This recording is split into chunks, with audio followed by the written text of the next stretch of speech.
porque las anemias también pueden superponerse. He tenido un paciente con anemia hemolítica, anemia ferropénica y anemia megaloblástica, 3 anemias en una, un pisidura hematológico. ¿Ya? Entonces, por favor, hay que entender, vemos enfermos y no enfermedades. Eso quiero que me entiendan, la realidad. Anemia normocítica normocrómica es la característica de la anemia por enfermedad crónica. Disminución del volumen medio de eritrocitos, disminución de la eritropoiesis, por eso se da eritropoyetina y hay buenas respuestas. Menor biodisponibilidad de hierro por bloqueo del sistema monofagocítico, es otro dato importante. La transferrina está elevada, es otro dato, a diferencia de la anemia ferropénica. Y una ferritina disminuida sugiere ferropenia en un contexto.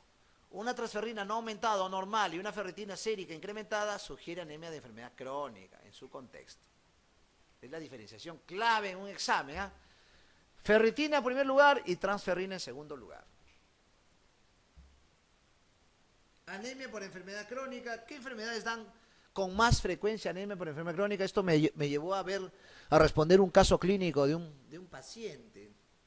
Las anemias por enfermedad crónica más estudiadas son el nefrópata, el colagenopático, artritis reumatoide, lupus y el mieloma múltiple. Son las 4 enfermedades que dan más anemia por enfermedad crónica. Y me olvidaba, algunas neoplasias también.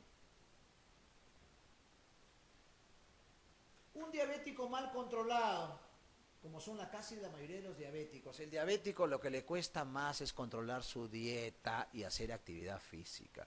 Acuérdense que la piedra angular del éxito y una buena calidad de vida de un paciente diabético es eso, dieta y ejercicios. ¿Por qué?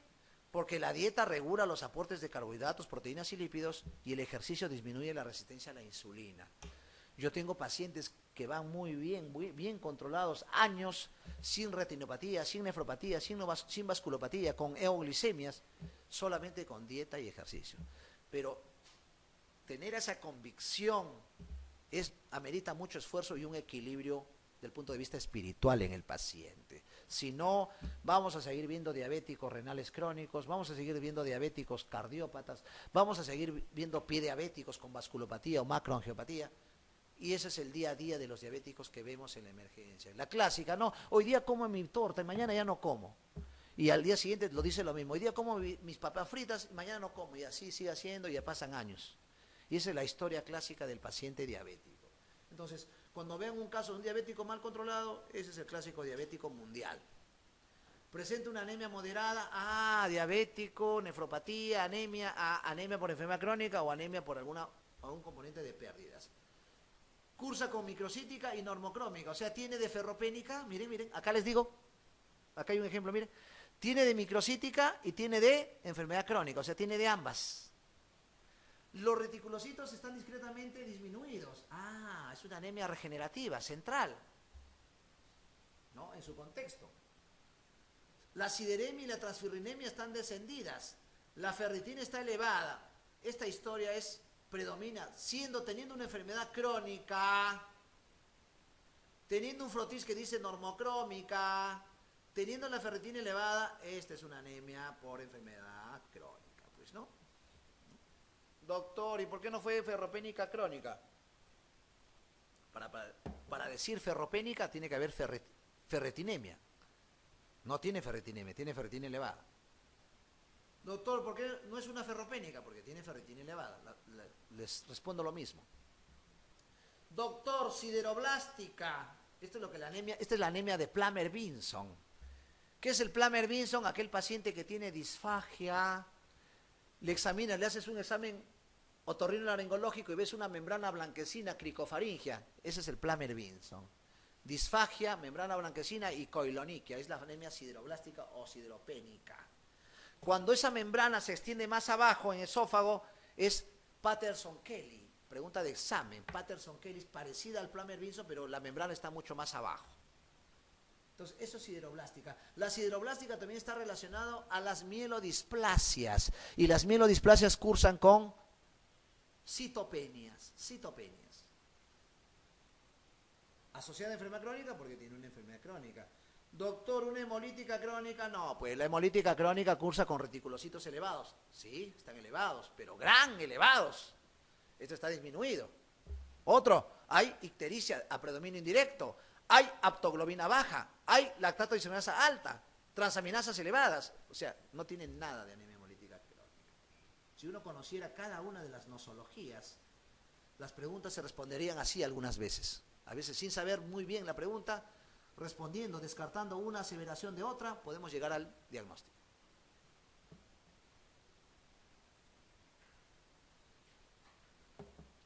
Cambios en enfermedad crónica. Volumen corpuscular disminuido o normal, sideremia disminuida, transferrina baja, a diferencia de la otra que es alta, saturación de transferrina baja, ferritina alta. Esta es la forma del hematíe, ¿no? El ADE, esta es la forma del hematíe. Cuando está alterado es anisocitosis. Acuérdense que la anisocitosis se relaciona a ferropénica.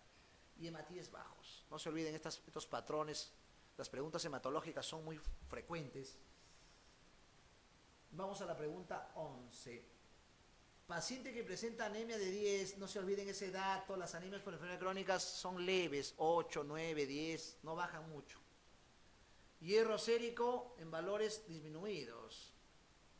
El transporte de capacidad de transporte de hierro disminuido. Con mayor probabilidad se trata de una anemia trastorno crónico, pues, ¿no? Una anemia leve con trastornos crónicos. Anemia leve hasta 8, hasta 7 en algunas literaturas. Anemia severa, menos de 7. Muy severa, menos de 5. Esa es la clasificación.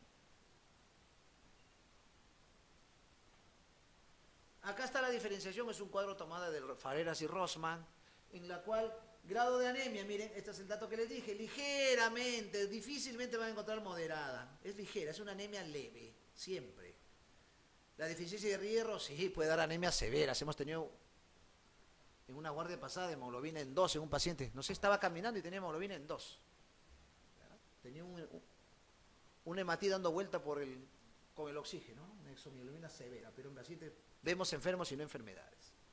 Los reticulocitos pueden estar normales o disminuidos. Acá están disminuidos. Volumen corpuscular medio, normales o disminuidos. Acá están disminuidos. Hierro sérico disminuido en ambos. Capacidad total de captación de fierro, normal o disminuido. Acá no tiene connotación. Y la ferritina, esto es importante, ¿no? Normal y acá disminuido. Entramos a otra anemia. Todo un mundo, la anemia megaloblástica.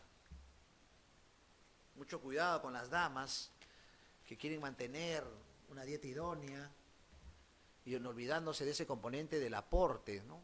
Pueden tener efectos deleterios. He tenido 2 pacientes que hicieron dieta mal llevada y venían por parestesia. Doctor, siento que camino bajo algodones, parece que las calles estuvieran con colchones. Ya está diciéndote que tiene una alteración de la sensibilidad profunda. Anamnesis. Le examino y le pongo el diapasón. No hay alteración del diapasón de la vibración profunda. Alteración de los cordones posteriores de Wolff-Burdach. Ataxia por anemia megaloblástica. Contexto. ¿Cuál de los siguientes apartados es falso en relación a la anemia perniciosa? La anemia perniciosa, también conocido como la anemia de Bernier. La anemia perniciosa es la anemia autoinmune. Es una anemia asociada a alteración del factor intrínseco de Castle a nivel de las células parietales. La anemia perniciosa se relaciona a algunas patologías inmunológicas, al lupus, a Hashimoto, a Sjögren, a hepatitis, colitis ulcerativa, a cirrosis biliar primaria, una serie de enfermedades, a vitíligo, a diabetes mellitus tipo 1, la anemia perniciosa, a Gray-Basedow, enfermedad de hipertiroidismo. Entonces, por favor, a una enfermedad muscular en jóvenes, doctor, amanezco bien y luego se me van cayendo los párpados, tengo sueño. Es una historia de una miastenia gravis, una alteración de la placa neuromuscular, también se asocia a anemia perniciosa. Se produce por un déficit de factor intrínseco verdadero, el de Castle. Con frecuencia aparecen alteraciones neurológicas, verdadero, la ataxia la megaloblástica. La prueba diagnóstica de lesión, la prueba de Schilling, por supuesto, es una prueba de absorción de vitamina B12. El hemograma, encontramos anemia severa con volumen corporal elevado y reticulocitos altos. Esta es una aseveración falsa. Está bien, hay macrocitosis, pero hay reticulopenia. ¿Se acuerdan que les dije eso? El que rompía el molde. Las anemias centrales son reticulopénicas, las anemias periféricas son reticulocíticas, pero no siempre 1 más 1 es 2. Ahí está la megaloblástica. La D es la falsa. El tratamiento consiste en la administración de vitamina B12 intramuscular, por supuesto. No se da vitamina B12 oral, porque no se absorbe, pues, porque no hay factor intrínseco. Es una buena pregunta de examen, ¿eh? La anemia perniciosa es la enfermedad causada por déficit de vitamina B12 relacionada con la incapacidad del individuo de absorber cobalaminas, transcobalaminas, por deficiencia del factor intrínseco por parte de las células parietales. Esto ya, con lo que todo le he dicho, está más zanjado. Las anemias regenerativas, médula ósea incapaz de producir hematíes, anemias aplásicas, acuérdense de la hipoplasia por clonanfenicol, por tóxicos o congénita como la Fanconi. Las anemias mieloptísicas son las metástasis a médula. La eritropoyesis ineficaz que se produce también en la anemia megaloblástica, pero también en las mielodisplasias. Las anemias carenciales que son las por aporte, las antiguamente conocidas como nutricionales.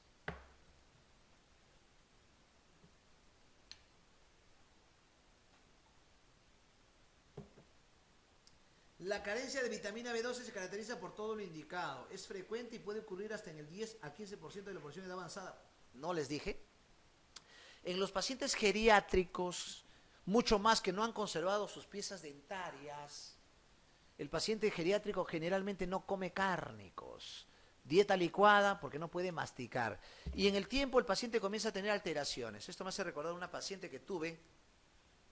Yo soy médico de su hija, que sufre de artritis reumatoide, y me dice, doctor, siempre la señora venía acompañada de su mamá a las consultas. Y un día no viene con la mamá y la nota un poco deprimida, incluso su enfermedad se reactivó. Acuérdense que los fenómenos funcionales reactivan enfermedades. Y le digo, ¿qué ha pasado, señora? ¿Está tomando bien su metrotexate? ¿Está manejando bien sus factores antiinflamatorios? ¿Qué ha pasado? Doctor, estoy un poco deprimida porque me han diagnosticado Alzheimer. Un neurólogo le dice que tiene un Alzheimer. Entonces, estamos viendo la posibilidad con mis hermanos de mandarle a una casa de reposo. Así le digo, sí, doctor, me dice, y ya le están dando su tratamiento con memantina, un tratamiento paliativo, nada más, como ustedes saben, del Alzheimer, que es una demencia degenerativa. Y de todas maneras la señora me dice, doctor, yo quiero que la vea a mi mamá antes de yo mandarle a la casa de reposo. Entonces la veo a la señora y la veo que es edéntula. Por eso el examen clínico es importante, ¿no? Es importante tener la visión distinta.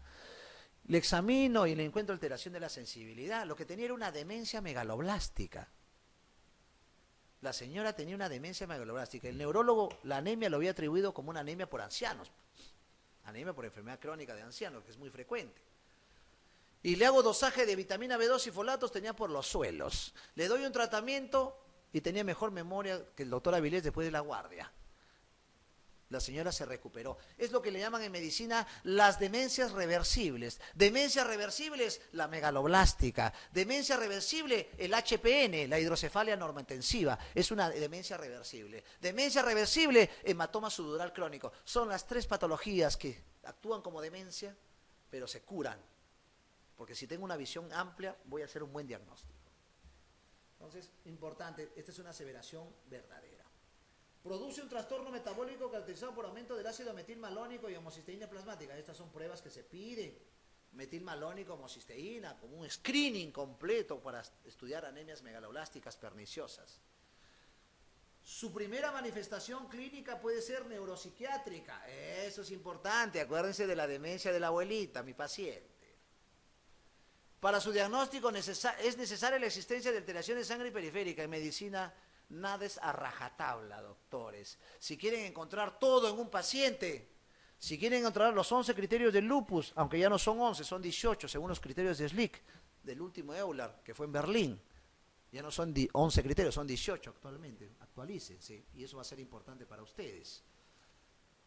Si quieren pensar que la medicina es de salón, que todos los criterios, no, si no tiene uno, le falta uno, no es entonces, no. En medicina hay que ser más eclécticos. Cada paciente es distinto a la misma enfermedad en su contexto. ¿Se puede tratar con vitamina B12 vía oral? En ese contexto, esta es la falsa, ¿no? Necesariamente, no, pues tengo un contexto clínico, tengo deficiencia de vitamina B12 y ácido fólico, así tenga la sangre periférica normal, le doy tratamiento. Doctor, ¿y qué encuentro en la sangre periférica de un paciente con déficit de vitamina B12? Acuérdense, 3 características. La hipersegmentación del neutrófilo,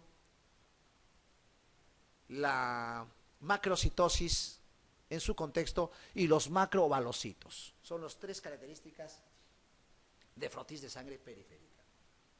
Y acá está. Ya les adelanté.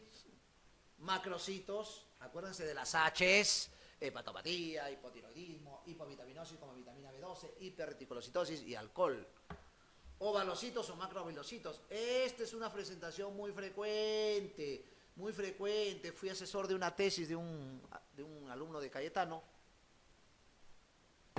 Le iría a ver, doctor, ¿cuál es la causa más frecuente de pancitopenia en el hospital Loaiza? Uno puede pensar, pancitopenia, aplasia medular, mielodisplasia. No, megaloblástica. Cuando tenga un paciente con pancitopenia, y esto es no solamente en Loaiza, a nivel mundial, cuando vean pancitopenia, descarten megaloblástica. Antes de asustarlo al paciente y decir, usted tiene una aplasia, una mielodisplasia, ustedes saben que son cánceres, son neoplasias hematológicas con malos pronósticos. Miren, una interpretación buena puede cambiar en su contexto. Esto me hace recordar a un colega que es internista en el hospital de Sevilla, que tuvo un caso de un paciente, un familiar directo, que vino a mi consultorio por pancitopenia. Fue somatizado, le dijeron que tenía una probable aplasia medular, yo lo evalúo y el paciente me refería que tenía alteraciones, parestesia de manos, parestesia de pies, tenía diarrea crónica y era una anemia megaloblástica. Entró con un semblante del consultorio y salió todo contento del consultorio. ¿Cómo cambia? Hay que ponernos en la postura del paciente. Plaquetas grandes, puede haber macroplaquetas en el frotis, polisegmentación, los que les mencioné, los cuerpos de Howell y Holly, punteado basófilo, este es un dato importante.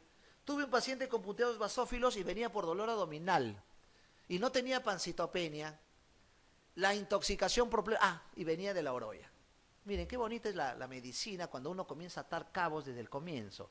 Es una paciente que viene de la oroya, tiene anemia, tiene cólicos abdominales y le encontramos punteado basófilo en el frotis. Ya está, el diagnóstico, intoxicación por plomo. La oroya, mucho plomo en su contexto. Le dimos EDTA, quelantes y el paciente se curó. Importante. Bueno, y de hecho que tenía que cambiar de hábitat, por supuesto. Los anillos de Cabot también se pueden encontrar en megaloblástica. 14. En la deficiencia de vitamina B12, ¿cuál de las siguientes afirmaciones es correcta? ¿La anemia se instaura rápidamente? No, es insidiosa, lenta, va depletando. A medida que va depletando va habiendo manifestaciones. ¿Los síntomas neurológicos pueden aparecer sin anemia? Este es un dato importantísimo. Para que haya síntomas neurológicos tiene que haber una depresión severa de la vitamina B12 y ácido fólico. O sea, el paciente puede ir sopesando, su organismo puede ir aguantando la hemoglobina, pero necesariamente ya puede haber síntomas neurológicos porque se van alterando otros problemas. Acuérdense que es un componente mielopático, hace una mielopatía megaloblástica. ¿Los reticulocitos están elevados? Falso. Puede aparecer ataxia, signo de Romberg por afectación del cerebelo. El signo de Romberg es el paciente que se le hace parar como soldado, firmes, y el paciente cierra los ojos y se cae. Ese es el Romberg positivo. Es característico de las enfermedades luéticas, del neurolues, más que del componente megaloblástico. Puede presentarse signo de Babinski por afectación de los cordones posteriores, más que signo de Babinski se presentan alteración de la sensibilidad profunda. La B es la correcta.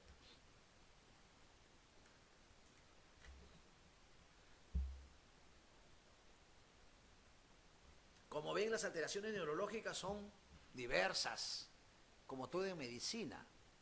Puede haber parestesias de manos, parestesias de plantas, parestesias periorales, alteraciones de la sensibilidad vibratoria, eso es lo que se hace en el examen clínico, en consultorio, en sala, que es el diapasón. Hay que hacer una buena evaluación de los reflejos, buena evaluación de la batiestesia, de la topoestesia. Exámenes simples, no necesito ser genio para hacer todas esas cosas. Tener sí un orden para hacer un buen examen neurológico, mínimo 45 minutos. Postural, hacerle caminar, ataxia, acuérdense que la ataxia se relaciona más a la parte cerebelosa. Debilidad, sobre todo por la polineuropatía. Espasticidad, por el componente de primera neurona, acuérdense, la espasticidad de primera neurona. Babinski, síndrome piramidal, primera neurona. Clonus, hiperreflexia, todo esto es de primera neurona. Alteraciones neuropsiquiátricas, acuérdense de la demencia megaloblástica o la neuromegaloblastosis también le llaman. Vamos a la pregunta 15. La aparición de carencia de vitamina B12 no es infrecuente en la población geriátrica. No es infrecuente en realidad, se presenta. Todas las siguientes afirmaciones son ciertas. Acuérdense del geriátrico edéntulo. Dato importante. Su déficit se relaciona con defectos de absorción secundaria de una gastritis atrófica o aquílica. Acuérdense que el anciano tiene una gastritis atrófica. Verdadero.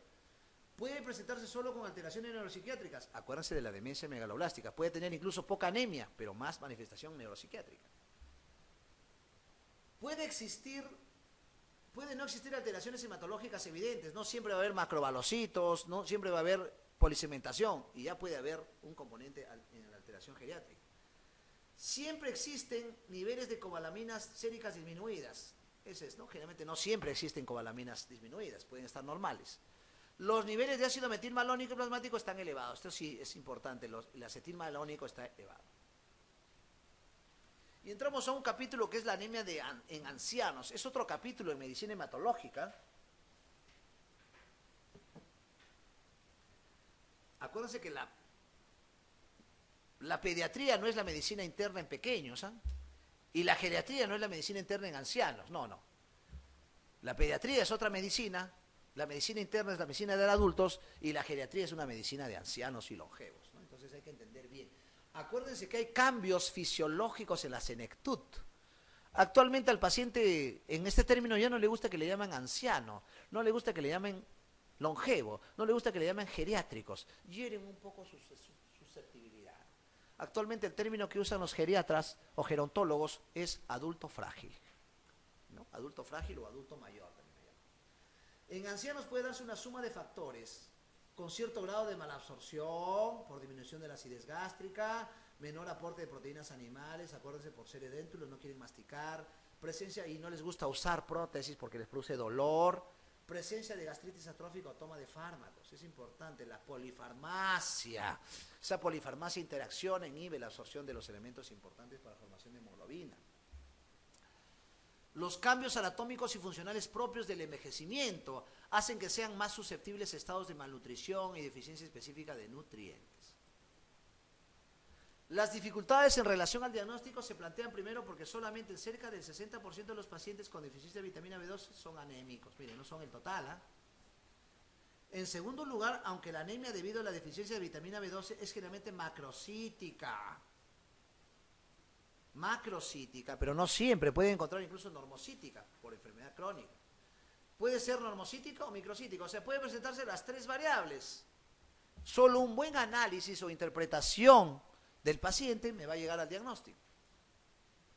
Tercero, los niveles de suero de vitamina B12 no reflejan confiablemente la deficiencia tisular de vitamina B12.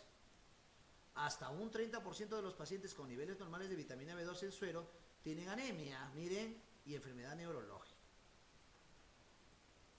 Vamos a la pregunta 16.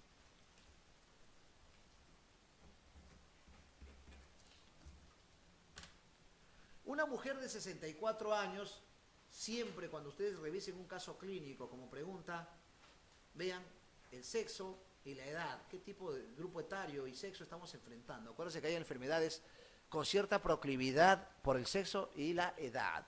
Las vasculitis son más propensas en mujeres mayores de 50 a 60 años. El mieloma es más propenso en varones mayores de 50 años. Y así por el estilo van a sacar una serie de enfermedades. Entonces, por eso es importante interpretar la filiación.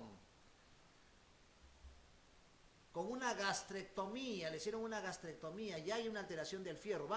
A medida que van avanzando en su caso clínico, ustedes van imaginando el espectro que les va esperando más adelante. Gastrectomía, ya hay alteración de la absorción de fierro. Hace 10 años por un tumor carcinoide. El tumor carcinoide es un tumor que libera sustancias carcinoides, ¿no? Sustancias catecolamínicas, sustancias que producen una serie de alteraciones dérmicas, pulmonares, sistémicas, articulares, digestivas. El tumor carcinoide más frecuente no es en estómago.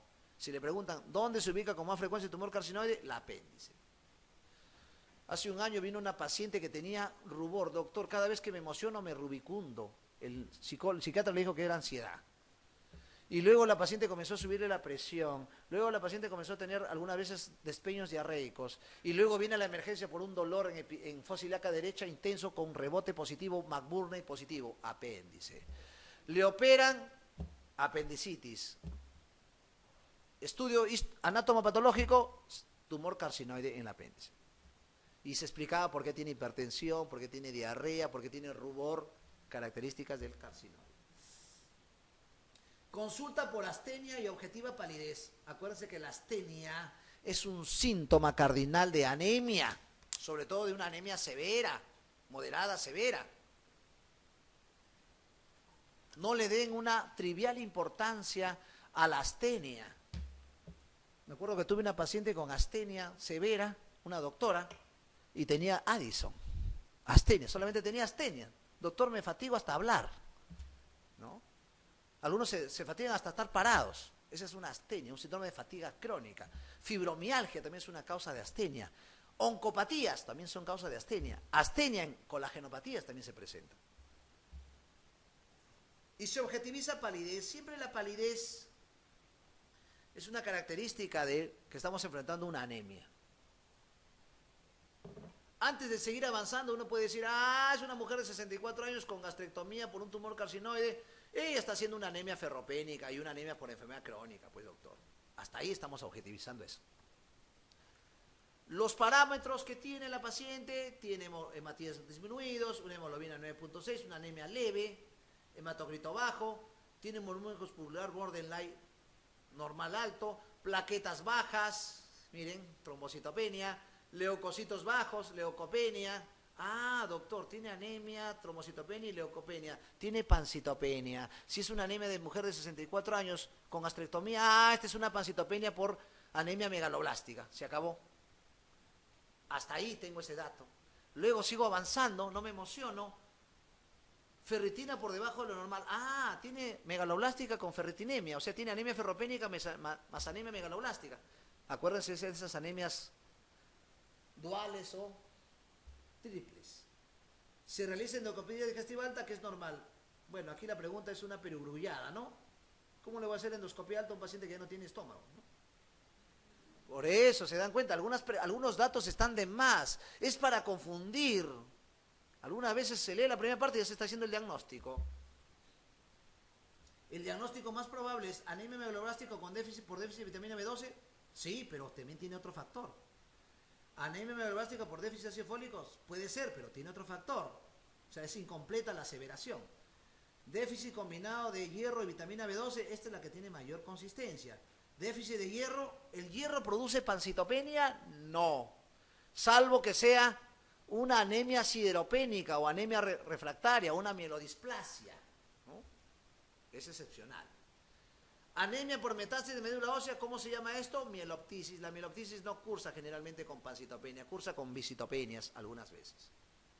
No, el déficit combinado de hierro y vitamina B12. Una paciente presenta el siguiente hemograma. Acuérdense, hemoglobina 9, anemia leve, volumen corporal alto. Mira, tiene macrocitosis y anemia. Anemia macrocítica, hipotiroidismo, hepatopatía, hipovitaminosis, vitamina B12, megaloblástica, hiperreticulocitosis y alcoholismo. Esas son las 5 posibilidades que tengo en el paciente. Luego veo reticulocitos 12%. Me llama la atención eso. Leucocitos normales, plaquetas normales. En el frotis se observa hipersegmentación de neutrófilos. El diagnóstico es de anemia. ¿Será una anemia plástica? Si es una anemia leve, no, tendría que hacer un componente más de otras series. La anemia plástica puede presentarse con leucopenia y algunas veces con pancitopenia. Lo que da el diagnóstico a este paciente, anemia macrocítica, es la hipersegmentación. ¿Dónde se ve la hipersegmentación de neutrófilos? Patognomónicamente, aunque no hay muchos patognomónicos actualmente en medicina, es megaloblástica. Por este dato de la hipersegmentación de neutrófilos, y la macrocitosis son los datos más consistentes. Doctor, una hemolítica. Las hemolíticas generalmente no cursan con anemia leve, cursan con anemias moderadas y severas. El más severo que he tenido, 0.5 de hemoglobina. Llegó una paciente en insuficiencia cardíaca severa y le tomamos hemoglobina 0.5. Fue la hemoglobina más severa que he visto. Y el paciente estaba vivo. Diagnóstico, anemia hemolítica autoinmune, primaria. Aparte que la hemólisis cursa con gran reticulocitosis y gran ictericia hemolítica, ictericia flavínica. Características de la anemia megaloblástica: volumen corpuscular elevado, reticulocitos aumentados, algunas veces están disminuidos cuando hay reticulopenia, DH elevado, miren este dato de deshidrogenasa láctica elevada, bilirrubina indirecta elevada, todos estos datos es por la hemólisis. ¿Qué, doctor? Pero no, ya no lo entendí, ya me confundí. ¿Está hablando de hemólisis y megaloblástica? Sí, porque la inmaduración produce eritropoiesis ineficaz y la eritropoiesis ineficaz produce hemólisis. Alteración del frotis de sangre periférica. 18. En relación con el tratamiento de la anemia perniciosa, ¿cuál de las siguientes afirmaciones es falsa? El mecanismo responsable dura toda la vida, hay que darle tratamiento de por vida, porque es una anemia autoinmune. La respuesta terapéutica es rápida, es rapidísima, al día siguiente ya está aumentando todos los marcadores. ¿La vitamina B12 se debe administrar por vía parenteral? Sí, porque si le doy por vía oral no se absorbe, porque no hay factor intrínseco. ¿La dosis terapéutica de vitamina B12 debe estar en relación con la intensidad de la anemia? No, en realidad no, hay un esquema, ¿no? El esquema es intramuscular por 7 días, 1 diario, luego 1 por semana por 1 mes y luego 1 mensual por 6 meses y luego, si es que persiste, de por vida, ¿no? Esa es la respuesta es la D, no se relaciona con el contexto de enfermedad.